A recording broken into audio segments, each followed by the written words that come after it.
Harbinger Lane was a street shrouded in whispers. The old Victorian house at the end of the lane stood silent, cloaked in shadow even on the brightest days. Locals told stories of strange occurrences, whispers of a family that vanished within its walls. The house remained untouched, a looming reminder of the mysteries it held. Its paint peeled, the windows like vacant eyes staring out at the world.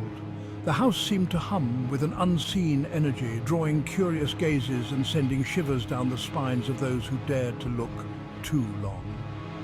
The front porch sagged, as if weary from the weight of its secrets.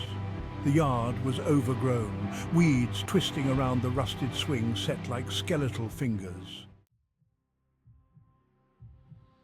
Billy, a lanky boy of 13, with a shock of unruly brown hair, had just moved to town with his family. They had bought the old Victorian house on Harbinger Lane, much to Billy's dismay. He had heard the whispers, the hushed tones and fearful glances when his parents mentioned their new address. Billy tried to shake off the unease that crept up his spine whenever he saw the house. His parents, oblivious to his apprehension, were buzzing with excitement over restoring the old house to its former glory.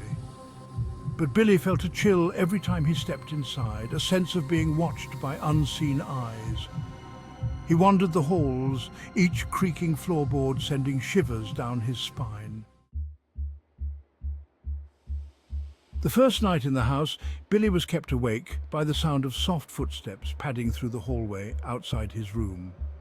He lay in bed, heart pounding, as the doorknob rattled slightly. He convinced himself it was just the old house settling. But the noises continued each night, growing bolder. Whispers followed him through the empty halls, cold spots clung to him like shadows. One afternoon, while exploring the attic, he stumbled upon a dusty old diary. The faded ink spoke of a family driven to madness by something unseen, something that whispered their names and pulled them from their beds at night. Billy slammed the book shut, his breath catching in his throat.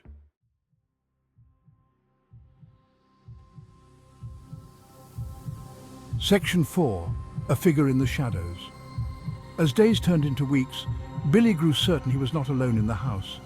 One evening he saw it, a fleeting glimpse of a figure at the end of the hall. It was tall and gaunt, its edges blurring in and out of focus like smoke. Its eyes, two glowing embers, pierced through the darkness, sending a jolt of terror through him. Billy ran, his heart pounding in his ears. He told his parents about the figure, the whispers, the diary. They dismissed his claims, attributing them to an overactive imagination. But Billy knew better. The house was alive, and it was toying with him. Section 5. Trapped. One night, a violent storm raged outside, mirroring the fear that clawed at Billy. He woke to the sound of his name being whispered, the voice bone-chillingly cold. He cowered under the covers, the room plunging into darkness as the lights flickered and died. He felt a presence in the room, heavy and cold, pressing down on him. He tried to scream, but no sound came out. Panic seized him as he realized the truth. He was not just imagining things. Something was in the house with him, something dark and hungry. He was trapped. Section 6. The Twist. Suddenly, the bedroom door flew open with a bang, flooding the room with light. His parents rushed in, their faces etched with concern. "Billy, are you all right? We heard you screaming," his mother said, her voice shaky. Relief washed over Billy. As his parents comforted him, he glanced at the window. The storm had vanished as quickly as it arrived. The full moon cast an eerie glow through the window, revealing a lone figure standing in the yard. It was Billy, his eyes wide with terror, mouthing a single silent word. "Help!" The figure outside vanished, and Billy realized with chilling certainty that he was no longer the scared boy hiding under the covers. He was trapped in the house, a prisoner within his own reflection.